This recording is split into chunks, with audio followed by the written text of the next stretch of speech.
Aunty Kay, and I hope everyone's having a great day. Today we are going to read The Tale of Mr. Todd by Beatrix Potter. So yeah, let's get into it. Here we go.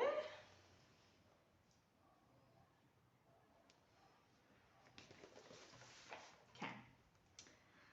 Old Mr. Bouncer sat in the spring sunshine outside the burrow in a muffler, smoking a pipe of rabbit tobacco.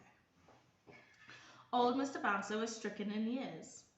He lived with his son Benjamin Bunny and his daughter-in-law Flopsy, who had a young family. "Now take care of the children, Uncle Bouncer," said Flopsy. "We're going out visiting for a while." The little rabbit babies were just old enough to open their blue eyes and kick. They lay in a fluffy bed of rabbit wool and hay, in a shallow burrow separate from the main rabbit hole. To tell the truth, old Mr. Bouncer had forgotten them. Tommy Bronk was passing through the woods, he's the badger, with a sack and a little spade, which he used for digging, and some mole traps. He was looking for food. Tommy Bronk was friendly with old Mr. Bouncer. They agreed in disliking Mr. Todd. Old Mr. Bouncer sat in the sun and conversed cordially with Tommy Bronk. "What's the news from downhill, Tommy, my dear fellow?" said Mr. Bouncer. "Not so good, I'm sorry to say," said Tommy Bronk. "I have not had a good square meal in a fortnight. I shall have to turn vegetarian and eat my own tail." It was not much of a joke, but old Mr. Bouncer laughed. "My dear old chap, won't you step inside for a slice of seed cake and a glass of homemade cowslip wine to fortify the constitution?" he said.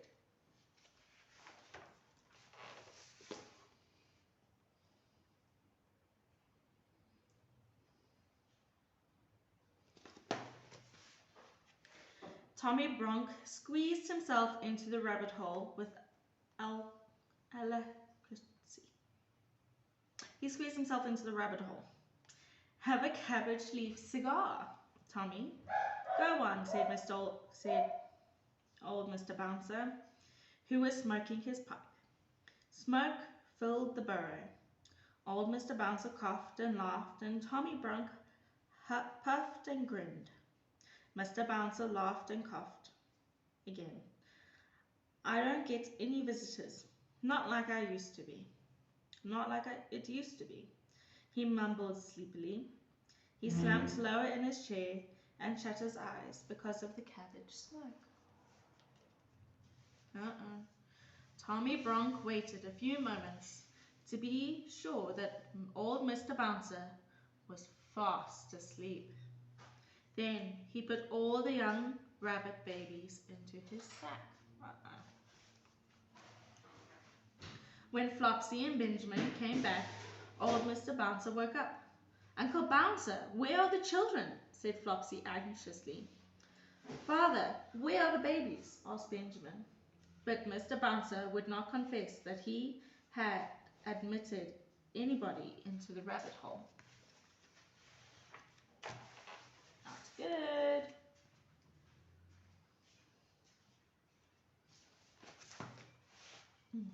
The smell of badger was undeniable, and there were round, heavy footmarks in the sand. Mr. Bouncer was in disgrace. Flopsy wrung her ears and slapped him. "It's old Tommy Bronk. He's taken our babies," she cried. "Now, don't worry, Flopsy," said Benjamin. "I'll catch that old rogue." Benjamin Bunny set off at once after Tommy Bronk. There was not much difficulty in tracking him. Benjamin soon found his footmarks. He had gone slowly up the winding footpath through the wood and his heavy steps showed plainly in the mud.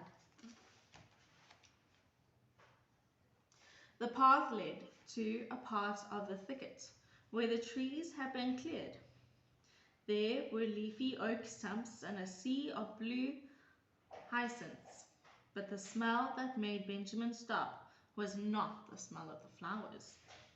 Mr. Todd's stick house was before him, and for once, Mr. Todd was at home. Inside the stick house, somebody dropped a plate and said something.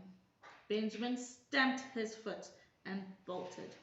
He never stopped until he came to the other side of the wood. Apparently, Tommy Brock had turned the same way. Upon the top of the wall, some ravelings of a sack had caught on a bramble bush.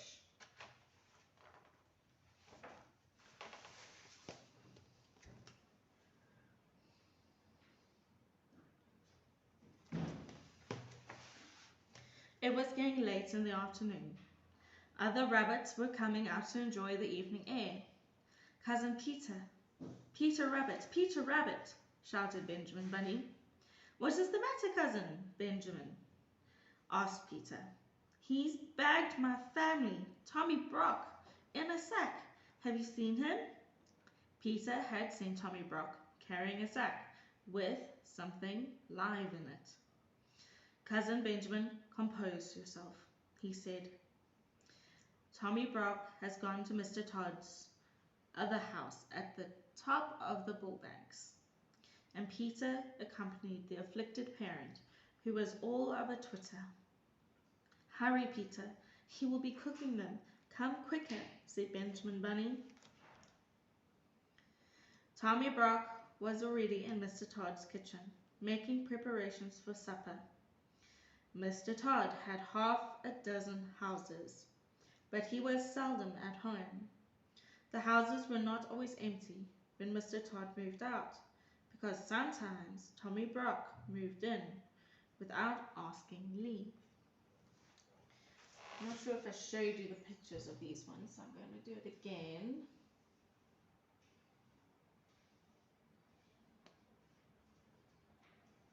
There we go, just to make sure. The sunshine was still warm and slanting on the hill pastures. Halfway up, Cottontail was sitting in her doorway, with 4 or 5 half-grown little rabbits playing around her, one black and the others brown. She had seen Tommy Brock passing. He had rested nearby a while, pointed to the sack, and seemed doubled up with laughing. Squirrel Nutkin, have you seen Tommy Brock? Asked Peter. But he hadn't.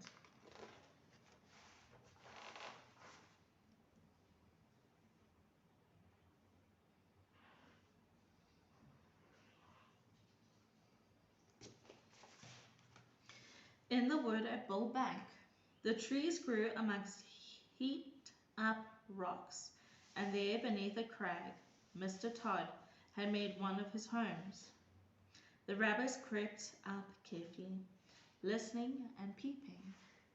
The setting sun made the window panels glow like a red flame, but the kitchen fire was not alight.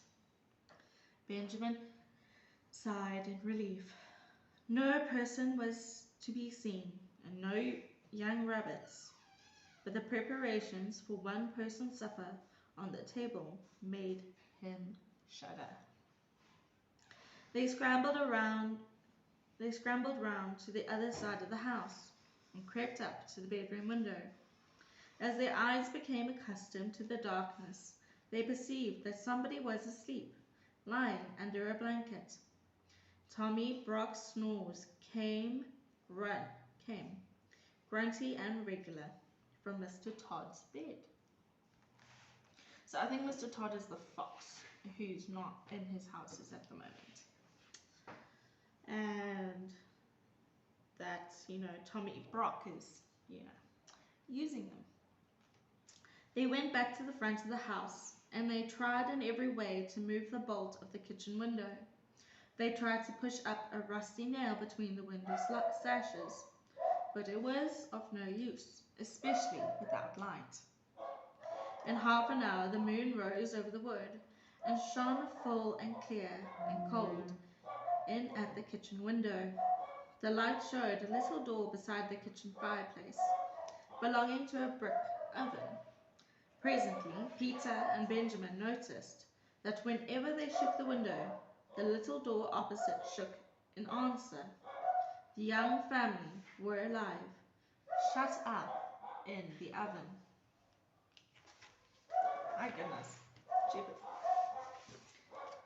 Okay. There I think is Mr. Todd. He's coming back. Fascinating. This will get interesting. They sat side by side outside the window whispering.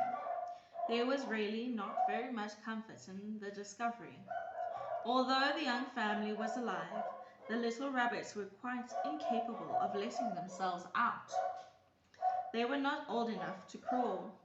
After much debate, Peter and Benjamin decided to dig a tunnel. It's the only way. A tunnel right under the house and into the kitchen.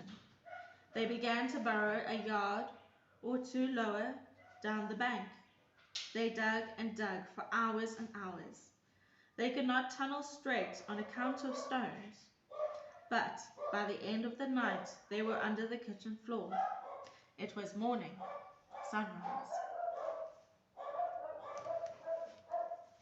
From the fields below there came the angry cry of a jay, followed by the sharp yelping bark of a fox. Then those two rabbits lost their heads completely. They did the most foolish thing that they could have done. They rushed into their short new tunnel and hid themselves at the top end of it, under Mr. Todd's kitchen floor. Mr. Todd was coming up Bull Banks, and he was in the very worst of tempers. Badger, badger, I can smell badger, he fumed, and slapped his stick upon the earth. He guessed where Tommy Brock had gone. Ooh.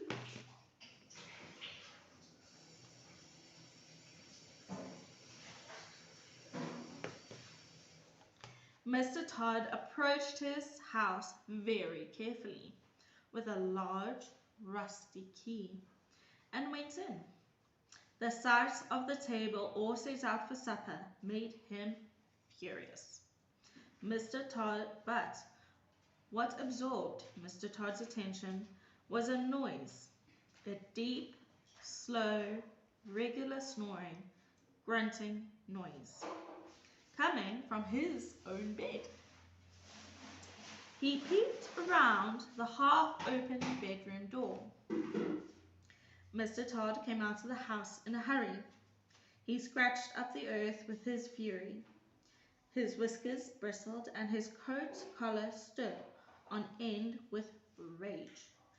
Badger, badger, in my house, in my bed, I'll fix that badger.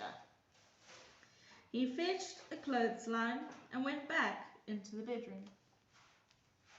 He stood a minute, watching Tommy Brock and listening to the loud snores. Then Mr. Todd turned his back towards the bed and undid the window. It creaked. He turned round with a jump. Tommy Brock, who had opened one eye, shut it hastily. The snores continued. Mr. Todd pushed the greater part of the clothesline out of the window. Mr. Todd went out at the front door and round to the back of the house. He took up the coil of line from the windowsill, listened for a moment. Tommy Brock snored consistently, and then tied the rope to a tree. I will wake him with an unpleasant surprise, he said.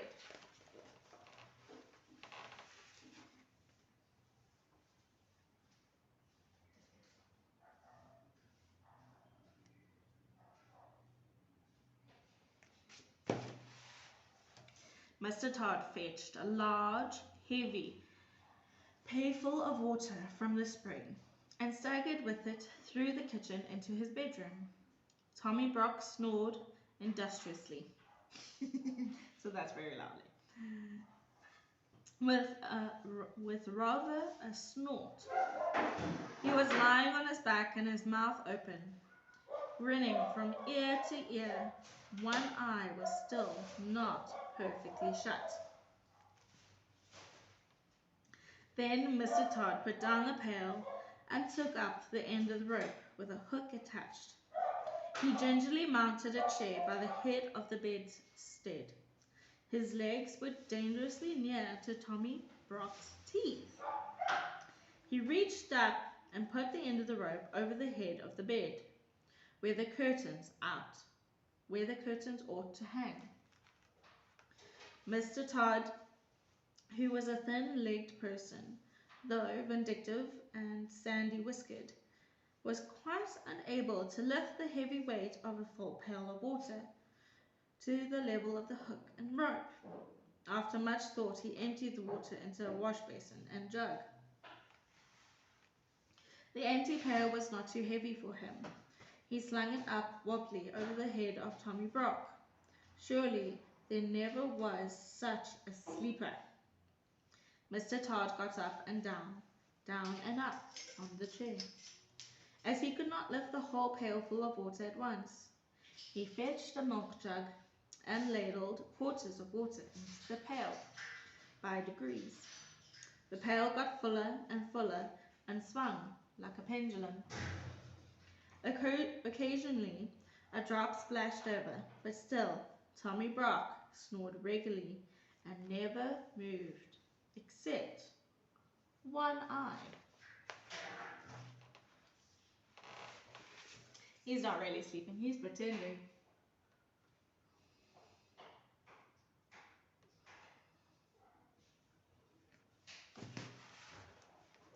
At last, Mr. Todd's preparations were complete.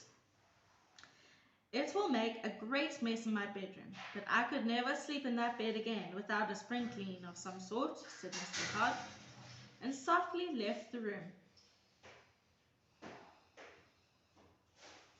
He ran round behind the house to the tree. He was obliged to gnaw the rope with his teeth. He chewed and gnawed for more than 20 minutes.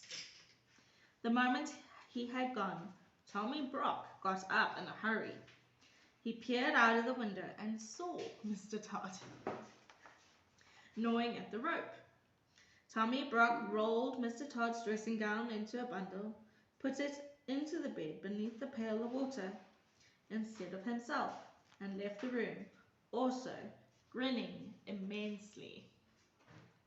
He went into the kitchen, lighted the fire, and boiled the kettle. For the moment he did not trouble himself to cook the baby rabbits.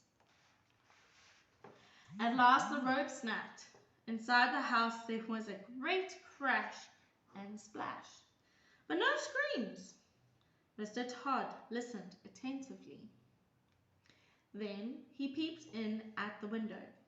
In the middle of the bed, under the blanket, was a wet, flattened something. Its head was covered by the wet blanket, and it was not snoring anymore. Mr. Todd's eyes glistened. "This has turned out even better than I expected," said Mr. Todd. "I will bury that nasty person in a hole. I will have a thorough disinfecting with the soap to remove the smell." He hurried round the house to get a shovel. My goodness. These two.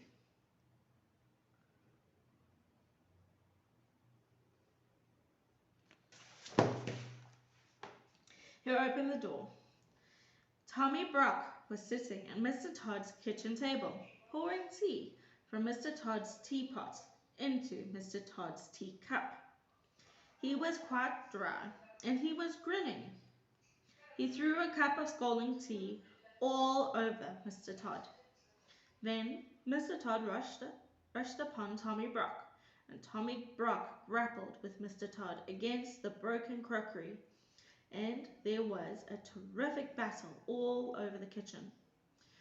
To the rabbits underneath, it sounded as if the floor would give way at each crash of a falling furniture.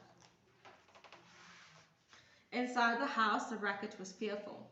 The rabbit babies in the oven woke up, trembling. Perhaps it was fortunate that they were shut inside. Everything was broken. The crockery was smashed to atoms. Tommy Brock put his foot in a jar of raspberry jam. The kettle fell off the hob, and the boiling water out of the kettle fell upon the tail of Mr. Todd. Tommy Brock rolled Mr. Todd over and over like a log out at the door. "Let's get out of here," Benjamin said to Peter. The two rabbits crept out of their tunnel and hung about amongst the rocks and bushes, listening anxiously. Tommy Brock and Mr. Todd rolled over and over. The snarling and the worrying went on. They rolled over the bank and downhill, bumping over the rocks. There would never be any love lost between Tommy Brock and Mr. Todd. Now they're gone. So, that gives them an opportunity. As soon as the coast was clear, Peter Rabbit and Benjamin Bunny came out of the bushes. "Run for it. Run in, Cousin Benjamin. Run in and get them, while I watch the door." In Mr. Todd's kitchen, amongst the wreckage, Benjamin Bunny picked his way to the oven nervously. Through a thick cloud of dust, he opened the oven door, felt inside, and found something warm and wriggling. He lifted it out carefully and rejoined Peter Rabbit outside. At home in the rabbit hole, things had not been quite comfortable. After quarrelling at supper, Flopsy and old Mr. Bouncer had passed a sleepless night and quarrelled again at breakfast. Old Mr. Bouncer could no longer deny that he had invited company into the rabbit hole, but he refused to reply to questions and reproaches of Flopsy. The day passed heavily. The two breathless rabbits came scuttering away down Bull Banks. Benjamin, half carrying, half dragging a sack, bumpety bump over the grass. They reached home safely and burst into the rabbit hole. Great was old Mr. Bouncer's relief and Flopsy's joy when Peter and Benjamin arrived in triumph with the young family. "Benjamin, Peter, oh, thank goodness you're all safe," said Flopsy. "I was a bit worried myself, actually," admitted Mr. Bouncer. "Well, I should hope so." Jeepers. I'm not sure if I showed you. Did I show you? Well, if I did, you got to see it again. And then here we go. Last one.